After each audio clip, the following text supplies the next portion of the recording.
Well, good morning, ladies and gentlemen, and welcome to Grumman Pilot's YouTube channel. And today we're going to revisit your auxiliary power port, which a lot of us at this time of the year coming out of winter are going to be using to jump our airplanes because our batteries are a bit low.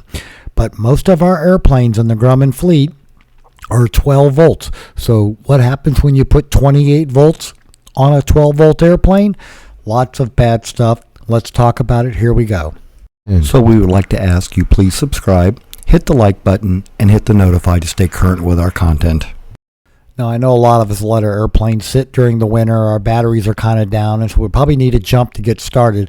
But when you have the ground power unit come out for a 12 volt airplane, make sure it's set on 12 volts, not 28, not 36. Because if you do, like we did in a video previously, you're going to have to replace your master relay. You may have to replace the starter relay, but that one can usually take the overvoltage because of the load. The master relay is the one that's going to get fried. The other thing that's going to happen is you're going to burn some wires, and you may have to replace 2, 3, 4 feet of wire, maybe in harnesses or not. The other major component that usually goes is because when you saw on the power port it said master switch must be off. Some people jump their airplanes with the master switch on, which doesn't do the master switch any good. So you'll be replacing a master switch again. So that's the master relay and the master switch along with some wiring. Now, we just were contacted this last week by a gentleman in another part of the country. He was inadvertently jumped to 28 volts.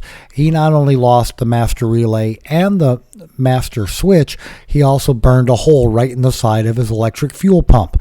Those are kind of hard to come by right now. So 12 volts being jumped with 28 volts, you're going to destroy some 12 volt components. And luckily, a fuel pump, a master switch, and all can be done. So if you're going out to use your auxiliary power port, make darn sure that the line boy has his device set on 12 volts, not 28, not 36. So ladies and gentlemen, we hope you found all this useful and informative. Thanks so much for watching, and have a great day flying your Grumman.